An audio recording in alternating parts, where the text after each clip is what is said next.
Now, how did you get out? I think there's a little bit of a small story into how did you actually leave Russia to get to North Carolina? Yes. Yeah, I was a PK, as they call us. Yes. We came as refugees. And back then, when the border was open, we had to have a sponsor and then a refugee agency that resettles us. So we didn't really have a say of where we're going. Wherever the government resettles you, that's where you end up. So that's what happened to us.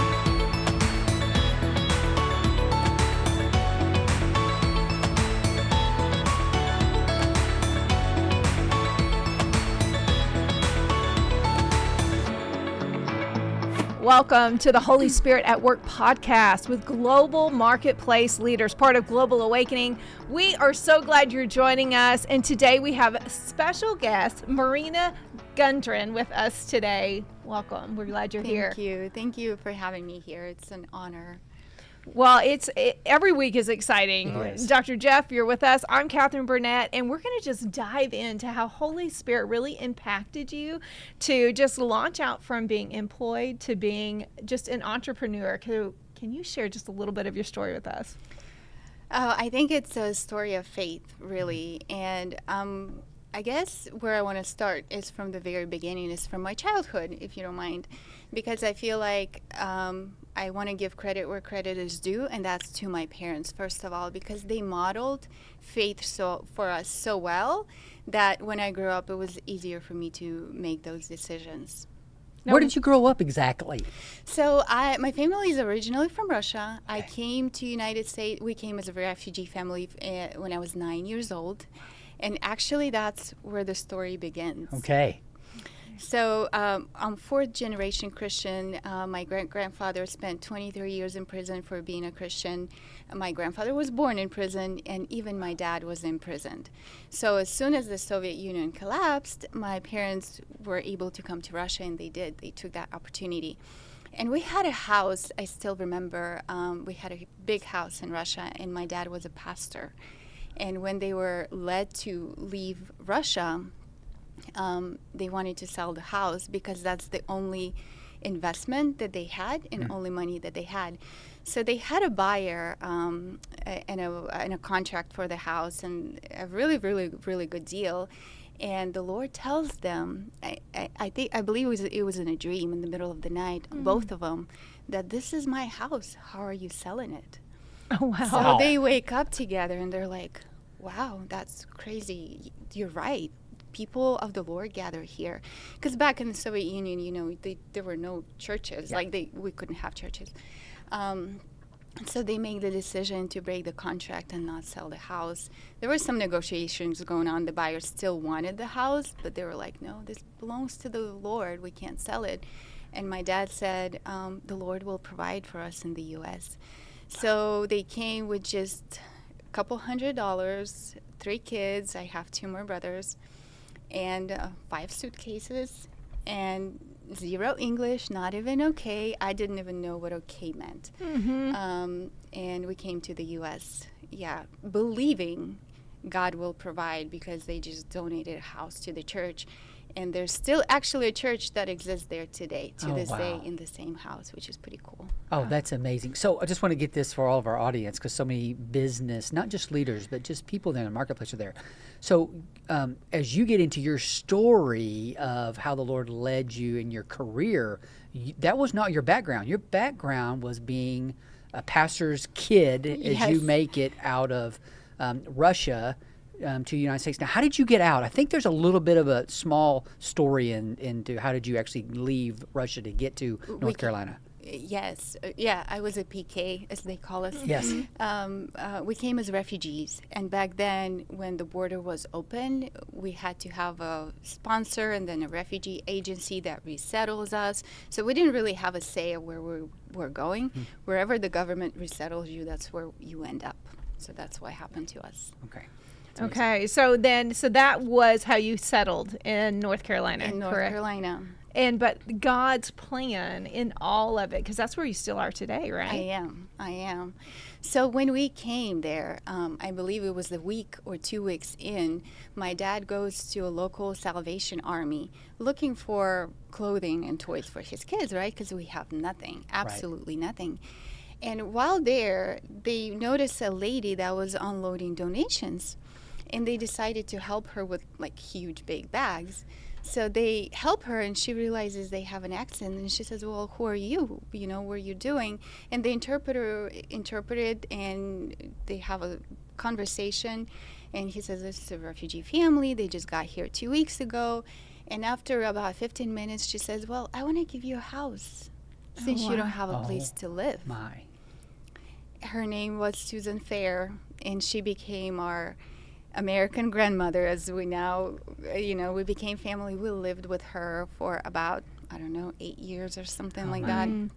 She had 100 acres of land, and she had 2 houses there. And but the funny thing is that she took my dad's number, and she says, I want to give you a house for your family. And she says, I'll call you. Well, a month goes by, and there's no phone call. Like another month goes by, there's no phone call. And some of my dad's friends were like, well, you don't know Americans. If they say you call you, that's a polite way of saying goodbye, Right. or, nice to meet true. you. And he says, well, I don't put my hope or my faith in the lady or in myself or in the apartments or in a job that I'm looking for, but I put my faith in God, and he will provide. And sure enough, 3 months later, she calls, and she says, I'm so sorry for taking so long, but I just wanted to remodel the house and to prepare it for you. So when we walked in, it wasn't only remodeled, it was furnished, fully stocked. I mean, linens, towels, eggs in the refrigerator, pantry, dishes, anything you could ever think of that a family would need, as if we were living there and then left, and all of our stuff was there. So it was such a beautiful way of God providing. But through that, because I walked with it with my parents, I saw that modeled, and it was modeled in such a real way that it taught me to trust God, and it taught me not to hold on to my finances or to my jobs, but really to align my heart first with Him, and then everything else, sort of comes from Him.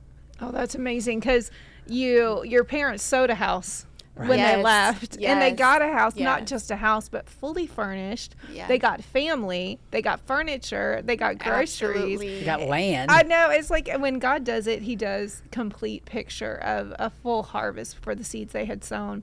Now, you talked a little bit about just trusting the Lord as you're on your journey with your parents, relocating, seeing the Lord be so faithful. Yeah. Just tell us a little bit how you started out in the marketplace and then transitioned into what you're doing today. Yes. So I think as we grow up, it's time for us to make our own decisions, right? So I remember, fast forward, I learned English, and I'm working this job, which the Lord provided this opportunity. And back in our county, it was in North Carolina, we had 2 best places to work at, and that was the working for the county, which is working for the government, because you get the best benefits, the best pay usually, holidays, and working for the local mission hospital, for the local hospital, for work environment. So best pay is working for the government, and best work environment is working for the local medical facility.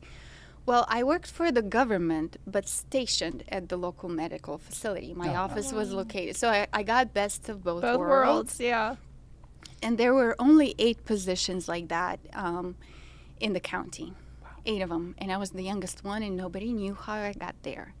But it was a 9-to-5 job. And I worked there for, it was a very bougie job, as they called it, because I had my own beautiful office with huge windows at the medical facility, and nobody could touch me because I'm the government, like it was just like this fun. I didn't have a boss on site.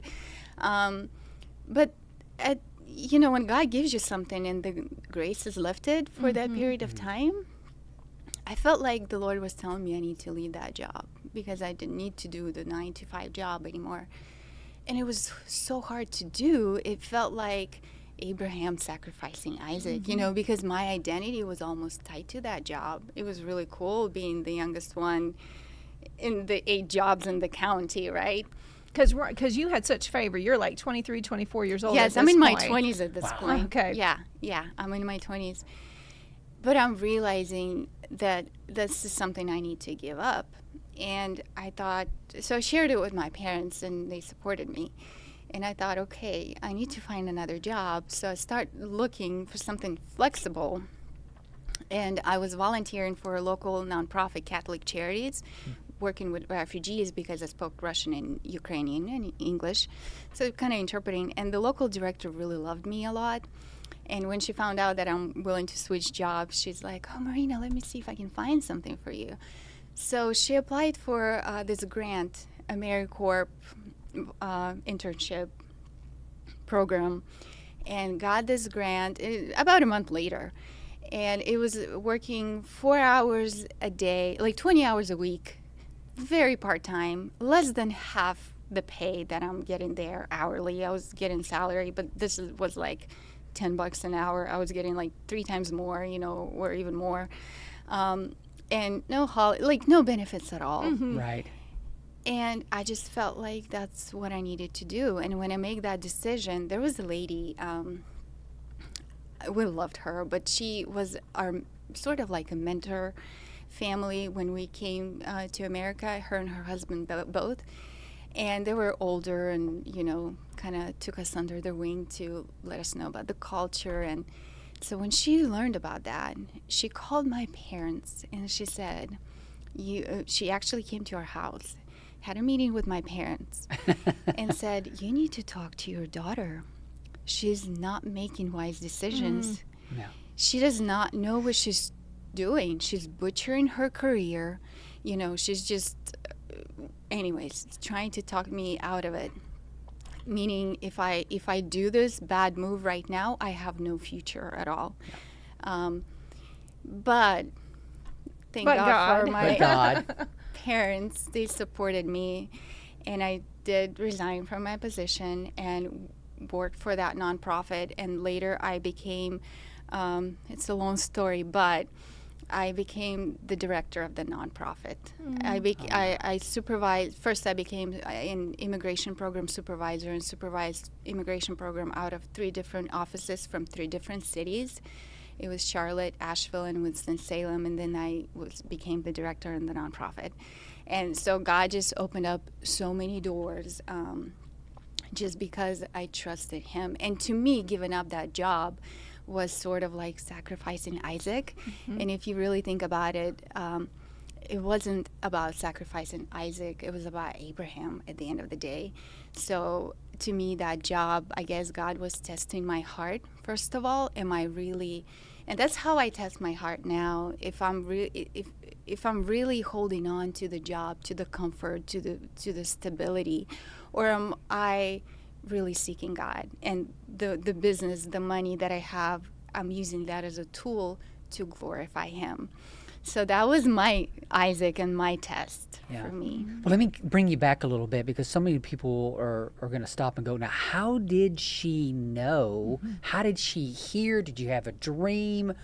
Did you have an audible voice? How did you know it was time to transition from your job that was setting you up in a career to, I'm going to go to a nonprofit, I'm taking half the pay? How did you know to do that? I mean, what led you to that decision besides the Lord told me? We get that, but how did that actually progress? And fast forward, I'm not even in a nonprofit anymore. I'm self-employed, that's another story.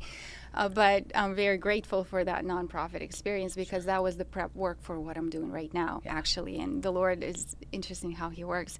But for me, and that's been always the case, when I don't have peace, it's sort of like the grace is lifted. Mm-hmm. And I don't have peace, and I don't feel the satisfaction anymore. And not in a way where you're tired or burnt, but it's like an internal thing. Right. And the Lord has always called me to do a lot more than 9 to 5. Mm. That's part of the reason why I quit nursing school. My first college I went to college for nursing school and quit that my first semester because I was like, I can't do the schedule. So there was always this flexibility aspect that was very important to me. And and the peace was lifted. I don't know how to explain. And when I was praying, that's what I felt the Lord was telling me. Yeah. Like in my heart, in my mind, I knew it's sort of something that you just know you have to give that up, and you don't want to. Right. Mm-hmm. You know, when you don't want to, and you know it's the Lord because you didn't make it up. You know. Oh, that's great. So now you're in a career that has flexibility, that the nonprofit set you up to be able to do what you're doing now. So tell us how God got you into the position of being an entrepreneur, being a supernaturally minded, transforming the place that the Lord's put you. Tell us how the Lord got you from being a director into what you're doing now. Oh, well, I think that I've always had a dream of having my own business. I did. And to a point, running the nonprofit, I thought, well, that is a successful dream. Maybe I don't need to have my own business, but maybe running the nonprofit was really what the Lord wanted me to do. But there came a time, just like with the other job, where I felt like this was it. You know, I've served my term here. And I needed to start. Well, the way it started is my brother came to me one time and says, "Hey, Marina, I need access to MLS." I'm like, which is multiple listing system. And I'm like, okay, great. So? Yeah, for real estate, right? Yeah. For real So- estate. Mhm. I'm in this, running the nonprofit. I'm helping people, right? And he's like, no, go get your license. And I'm like, oh, you need access, but me get my license? Yeah, You do yeah. the work. You do the work. Right. He's like, yeah, isn't it easy for you? I just need access. And I thought, well, why not? You know, another license couldn't hurt. Right. So I get my real estate license, and I start helping him because he was a builder.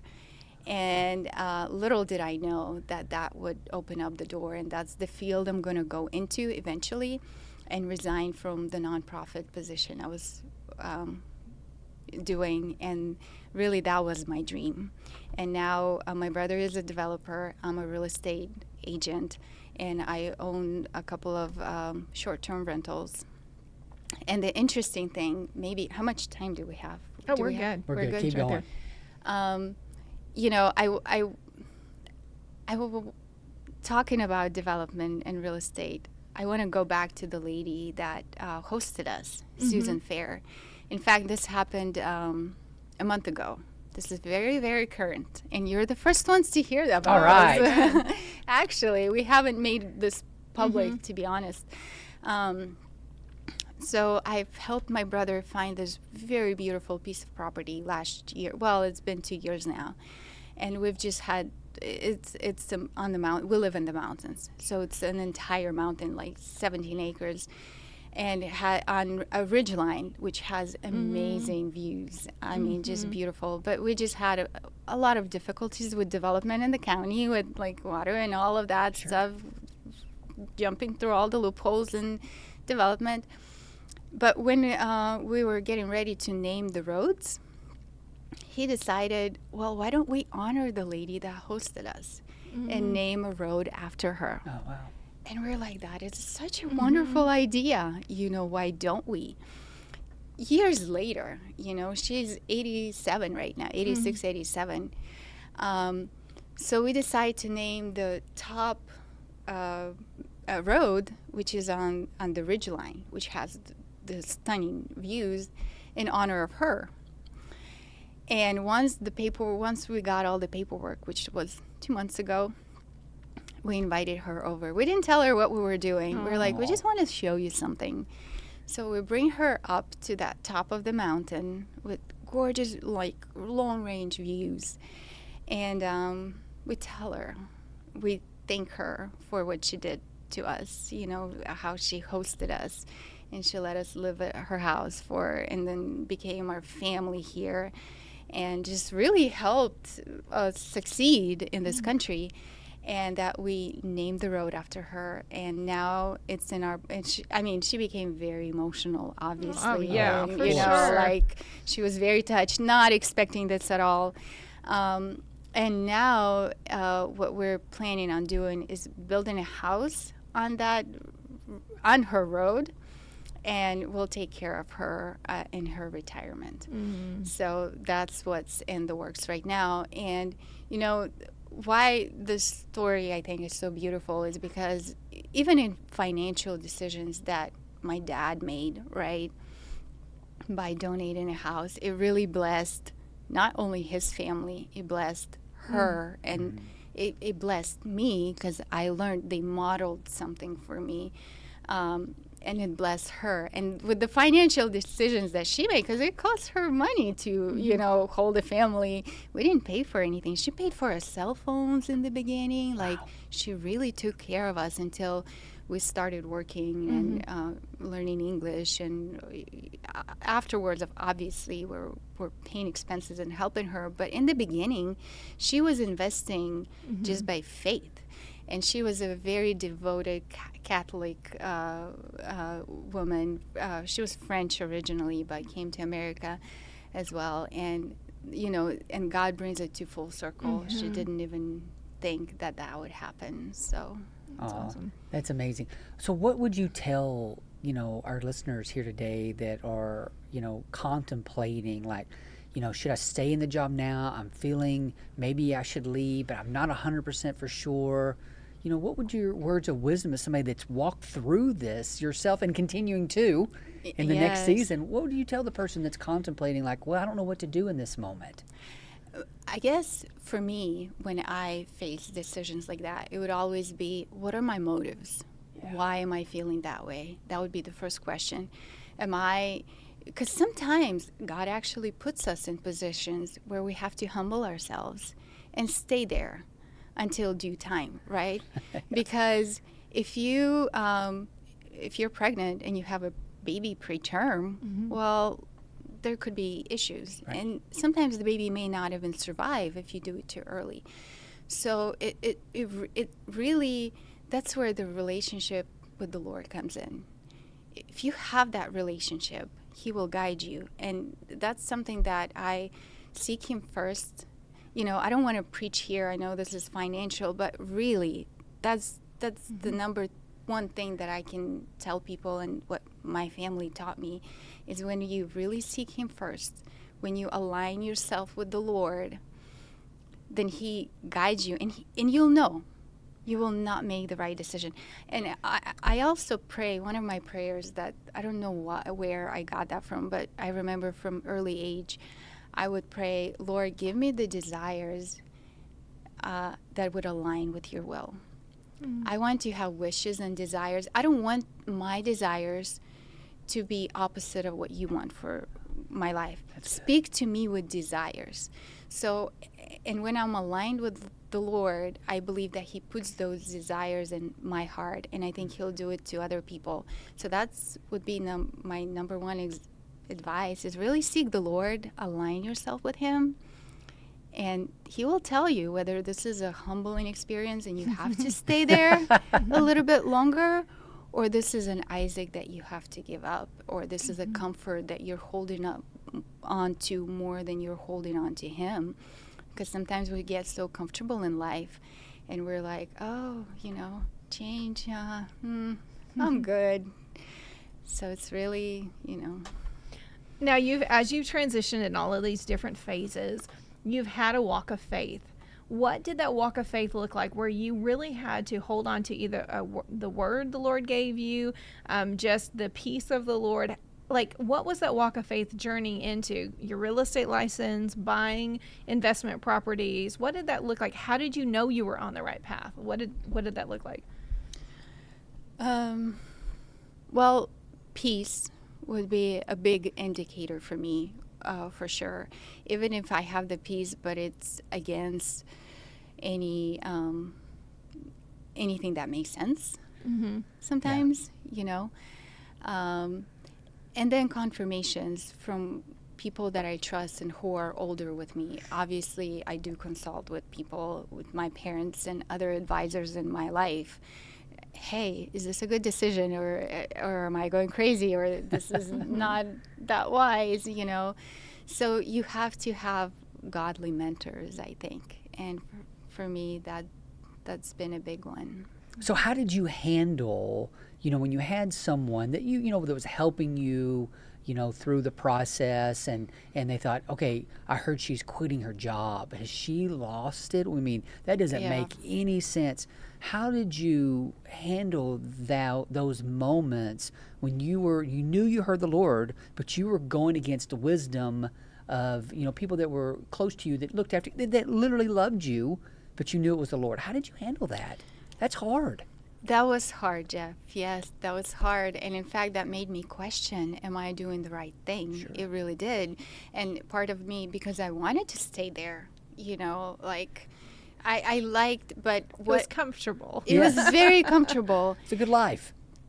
And it was uncomfortable at some aspects with the flexibility. I didn't like that. But I liked the status. I really liked the status. And deep inside me, I knew that that's what my motives were, and that's wrong. And am I willing to give? It's just being honest with yourself at the end of the day, for me. Right. Really honest with yourself, with your heart, with your motives. And when you're honest with yourself and you're honest before God, then it really doesn't matter what anybody else say, because you know what the right thing to do is. Okay, so let me follow this up as we're getting ready to close here. Would you have stayed if you wouldn't have heard the Lord in your very first job, and where you had the best of both worlds? Would you have stayed there? Because the Lord has some of our listeners ready to go, and some of our listeners, like, this is the season you're in for how many years it may be. Would you have stayed even though you were restless to leave, if the Lord hadn't told you to? Yes. Okay. If the Lord hasn't told me to, I would have stayed. Absolutely. I would not make that decision. I would be too afraid to. Right. And in my life, I'm afraid. I'm really timid and scared unless the Lord tells me. And that's where the confidence comes from, is when I hear the Lord. Well, I love how you heard the Lord, but look at all the fruit and the divine connections since that stepping away, and even how the Lord's confirmed it, but blessed you both in relationships, divine kingdom connections, but financially as well, and with flexibility. God is so faithful. Well, Amen. Thank you so much, Marina, for joining us. And everybody, thank you so much for joining us at Holy Spirit at Work. Again, Marina, thank you so much, Catherine. We had a wonderful time. Be blessed and anointed as you go forward.